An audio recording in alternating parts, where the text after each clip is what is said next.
ازيكم عاملين ايه؟ يا رب تكونوا بخير. نظبط الكرسي كده ونوسع على نفسنا شويه عشان ايه؟ ربنا يوسع علينا كده نبقى مرتاحين فنعرف نلقط. آه بسم الله. احكي لكم كده موقف حصل معايا امبارح. انا كنت قاعده في مكان امبارح، كنت قاعده في كووركينج سبيس. فانا بروح اقعد فيها، اعمل شغل، ارد على الكومنتات، احمل فيديو كده صغنون، مثلا فيديو يعني لليوتيوب، ارد عليكم، اشوف فيديو صغير كده ينور لي حاجه مثلا. فبعد كده خلصت وجيت احاسب وقايمه، فلقيت المبلغ المرة دي كبير. فطب ليه؟ علشان في فراحت ايه الشخص التاني بيقول لي ايه، طيب انا ممكن، اصل اللي حصل ان احنا بنظبط عشان نحط اسعار جديدة، لان بندفع النت كل اسبوع وبقى الموضوع كبير ودلوقتي موسم، فاللي هو المكسب هيروح ما فيش مكسب بيدخل، فلازم اوازن موازنة الطاقة. يعني انا قريتها كده موازنة الطاقة، فقلت لها تمام، حقك، حقك يعني. فقلت لها ماشي. قلت لها بس يعني ايه الصدمة الكبيرة أوي، يعني خبطتيني وقلبناها هزار وضحك. فقلت لها يعني أنفع كده؟ أنا جاية عاملة حسابي على حاجة معينة، حتى يا ستي لو معايا الفلوس، بس أنا عاملة حسابي على حاجة، أنا مهيئة نفسي لحاجة معينة، يعني أنتوا مقلتوش، طب قولوا. فقالت لي احنا لسه بنظبط. قلت لها طب خلاص ما دام لسه بتظبطي لما تظبطي بيه قالت لي خلاص المره دي هعملها لك بالسعر القديم. قلت لها ماشي تمام قشطه. فاللي هو ايه، انا زمان كان ممكن اجي على نفسي فاقول لا خلاص، وانتوا ما دام حددتوا السعر الجديد فده حقك فحتى ميزان العدل عندي اللي كنت بعمله زمان اللي هو تشارب قوي كده، لا هو في حاجات تانية بتتدخل في ميزان العدل. فمن العدل ان انا بدل ما كنتش اعرف انه ممكن نمشي الامور، ومن العدل برضو ان انا اقدر واتعاطف معاها نتيجه اللي هي حكته. تمام، فبقى في ميزان اتعدل هنا، ميزان العدل شاور لي على حاجه، ان ميزان العدل مش شارب، عشان احنا بني ادمين، احنا مش طوب، احنا مش اجهزه. حتى الاجهزه اكتشفت ان ليها روح وطاقه، فاحنا مش، وحتى الطوبه يعني يعني كل حاجه فعليا بقت كده. فميزان العدل عشان ما يختلش فكان نعمل المعادله دي. طيب، ففي حاجه تانية، لا يا دبانه، يلا تحرري يا دبانه، بالظبط، بس كده تحررت الدبانه ف حررنا الطاقات. فايه يا سيدي بقى،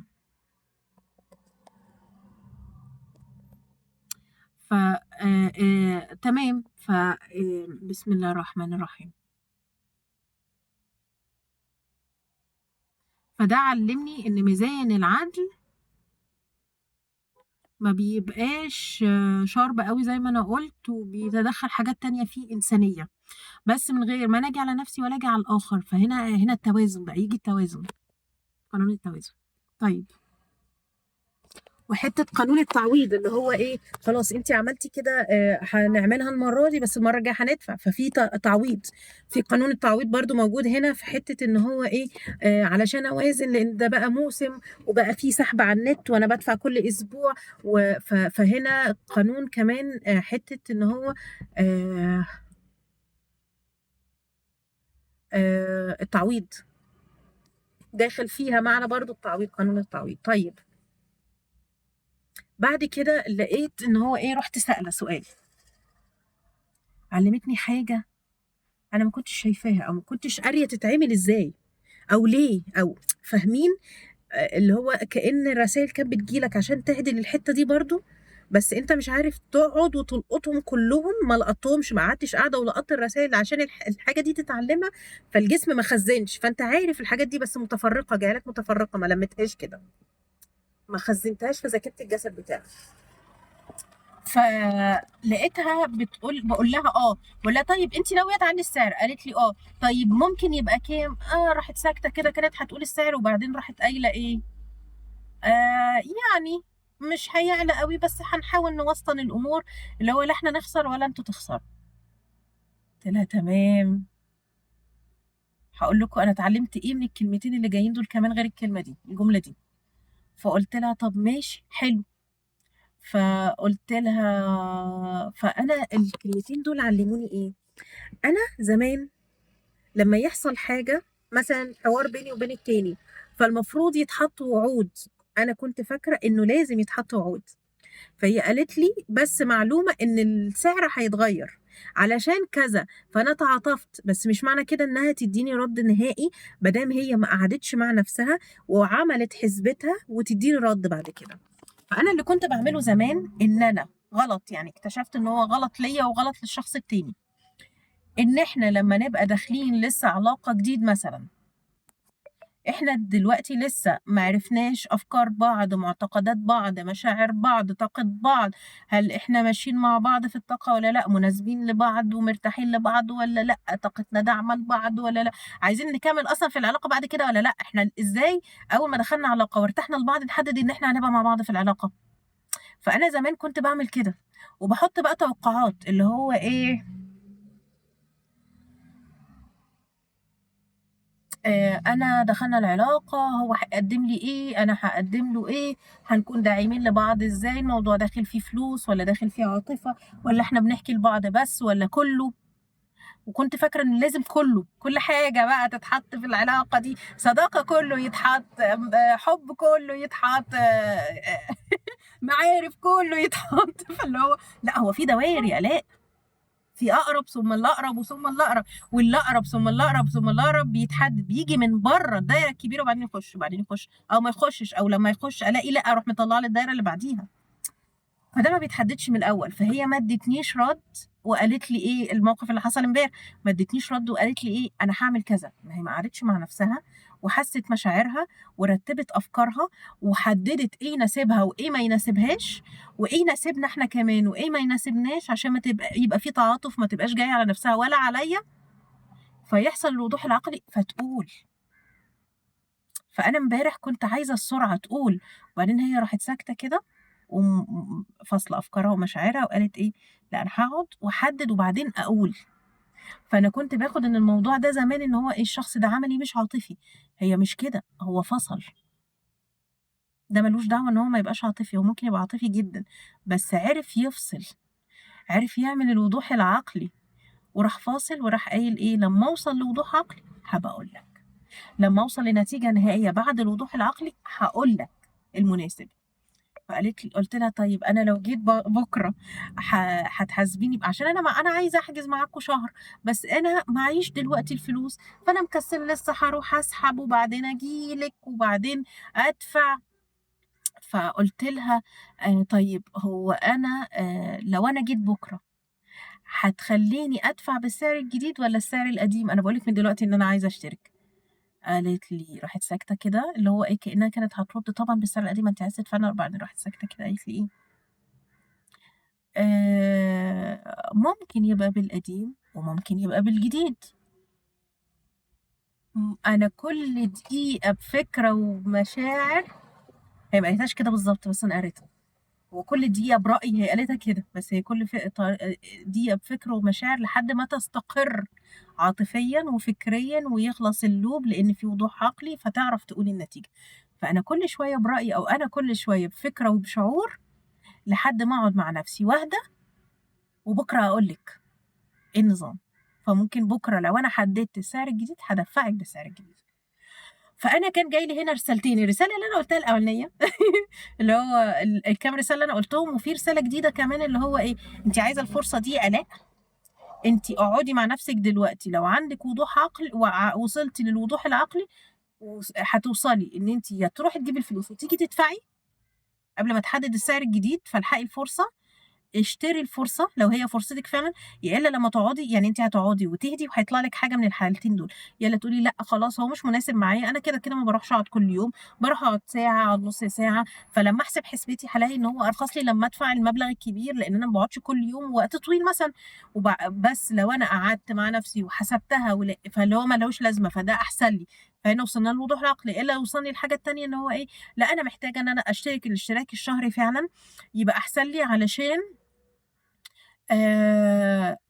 أنا ده هيبقى أرخص لي.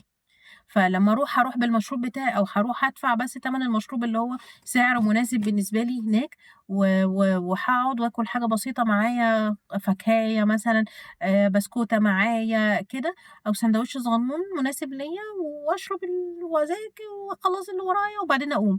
فأنا هنا عملت الوضوح العقلي، أنا قعدت مع نفسي مش جريت زي زمان أروح جارية جايبة الفلوس ودافعة وبعدين أكتشف هو مش مناسب ليّا، أو إن أنا أطرّي دماغي وأروح خلاص أنا هاجي أدفع كل يوم ويبقى الفرصة دي ضاعت عليّا، بدليل إن هي جات قالت لي أنا وقعت في الموقف ده ونوّر معايا بإنها قالت لي المبلغ كبير علشان أعمل كده. بس أنا كان عندي مشكلة امبارح إن أنا فضلت قاعدة برّه فترة طويلة أوي، فكنت مرهقة ذهنيًا وأفكار ومشاعر مش مضبوطة، لإن أنا عايزة أروح أرتاح، فحاسة إن أنا متضايقة ومخنوقة وقلقانة ومتوترة وجسمي واجعني، كمان الجسم عدم ارتياح، فاللي هو ما فيش وضوح عقلي يعني، لو قعدت فكرت ما فيش وضوح عقلي، فقُلت طب لو شربت حاجة وبرضه ما هديتش، لإن أنا تعبانة، فأنا تعبانة فما فيش في loop في الجسم، ما فيش اتصال، فمش هيبقى في عدم وضوح عقلي، في تشويش للإشارات وللرسايل وإن أنا آخُد القرار السليم اللي هو مبني على الحدس، ده كُلّه مش هيطلع، لإن أنا تعبانة، فأنا محتاجة أروّح أنام عشان أنا تعبانة. فاتعلّمت من هنا برضه إن أنا ما أهلكش نَفْسي الهلكة دي، وإن أنا أرتاح لمّا جسمي يطلب منّي، لإن اليوم ده طلب منّي جسمي كذا مرّة أرتاح وأنا قعدت دايسة. وتاني حاجة إن أنا أعمل كده علشان لمّا تيجي لي الفرصة أعرف أنتهزها زي ما حصل امبارح، لإن دي كانت فرصة لمّا جيت حسبت بعد كده هي ممكن تكون ضاعت منّي، يعني ممكن أروح للمكان دلوقتي تقول لي خلاص أنتِ ما جيتيش امبارح وأنا حسبت الحسبة الجديدة. أو ممكن أروح وعلشان أنا قريت الرسايل دي فربنا يدّيني فرصة فاعرف أحجز بالسعر القديم، أو أحجز بالسعر الجديد لو ما يكونش سعره يكون برضه مناسب بالنسبة لي وما يكونش عالي أوي، فيبقى برضه الموضوع في مصلحتي، لإن الساعة برضه القعدة غليت وأكيد المشروبات برضه غليت، فساعتها أعرف أعمل وضوح عقلي. فدي كل الحاجات اللي أنا اتعلمتها من موقف امبارح ما أخدش فعليًا ربع ساعة. اسكتوا ده حصل حاجة كمان استنوا. هو ده بقى اللي بيحصل لمّا توصل للتواصل ده بعد ما تعمل ال3 دول بكل حاجة إحنا بنقولها على الchannel، كل حاجة، هيوصّلك كل ده للوضوح العقلي، فما يبقاش في صراع برّه، لإن ما فيش صراع جوّه، فتبقى الرسايل حتى واضحة، يعني حتى الصراع ده بيحصل بيغفل الرسايل مش بيعمل لك صراعات مع الناس، مع نَفْسك، أنت مش عارف تستقبل، في تشويش. فاللي حصل إن كان في حاجة مكتوبة على الboard، فالboard اللي مكتوب عليها هم ما بيمسحوهاش، فمكتوب على طول. فالمفروض الرسالة إن الboard علشان نكتب عليها، نحُط عليها أفكار جديدة، مشاعر جديدة، طاقات جديدة، ونستقبل الناس تكتب لنا أو إحنا نكتب. هي البورد دي كانت محطوطة علشان هم يكتبوا نصايح أو حاجات، ومحطوطة هم حاطينها بقى علشان الناس اللي تيجي تكتب لهم رسايل، تكتب لهم تأييد للمكان، تكتب لهم شكر، فينزّلوا ريفيوهات، فهُم كده كإنّهم حابسين طاقة، فتيجي لهم طاقة داعمة جديدة، فيجيب لهم كمان مش طاقة داعمة بالناس اللي بتشكر فيهم بس، فده لمّا ينزل على الpage بتاعتهم فيجيب لهم طاقة جديدة، ناس جديدة تيجي بقى.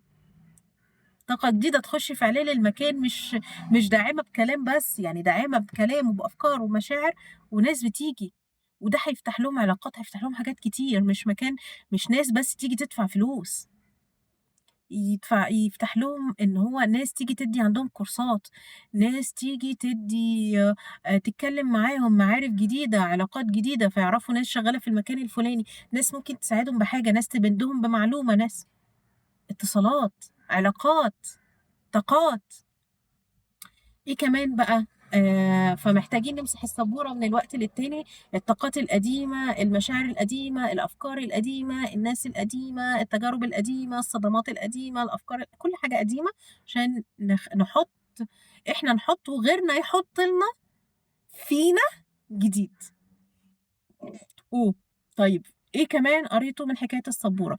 السبورة مكتوب عليها حاجات مش ممسوحة، فأنا بنتي كانت قاعدة عمّالة تكتب تنقل اللي مكتوب، فبتقول لي إيه، أنا مش عارفة أنا فب ب ب البنت اللي شغالة الشخصية اللي شغالة في المكان بتقول لي إيه، هو أنتِ هي بتنقل الحاجات اللي مكتوب أصلها، فباقول لها: "بتكتبي ليه بتنقلي الحاجات اللي مكتوبة؟" فراحت البنت بتقول لي إيه: "علشان أنا مش عارفة أنا باكتب ليه."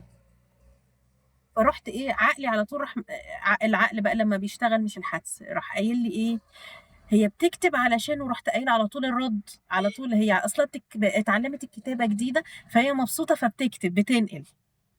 فراحت البنت باصة لي كده اللي هو مستغربة كأنها لأ هو في حاجة تانية، يعني أنا واصل لي من عينيها لأ هو في حاجة تانية، وراحت مكملة كتابة.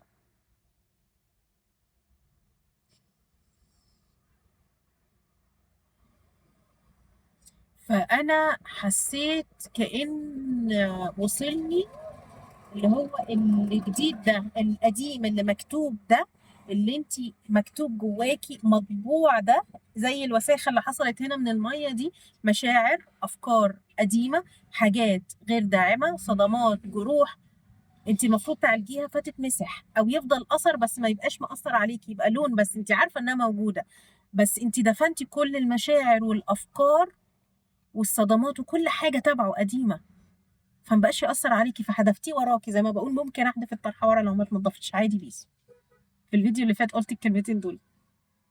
فكأنه اللي هو إيه، أنتِ اكتبي أو خُدي منها، هي كانت بتكتب وهي مش فاهمة الكلام، بتكتب الحروف، بتكتب الكلمة على بعض، فاللي هو أنتِ خُديها وانقلي الدروس بس، سيبي الأفكار والمشاعر بتاعتها ادفنيها.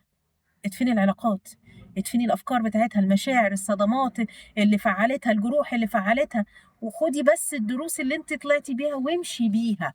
يعني حتى باقول لها: "طب اقطعي الكشكول." قالت لي: "لأ أنا مش عايزة أقطع الورقة من الكشكول." قُلت لها: "ده بتاع شغلي أنا، دي كتابتِك أنتِ، كأنها دروسِك أنتِ." ف اللي هو كل واحد ليه دروسه اللي بيطلع بيها، خلّيها معاكِ. راحت قايلة لي: "هاقطعها بعد ما أكتب الباقي، مش هامشي غير لمّا أكتب الباقي."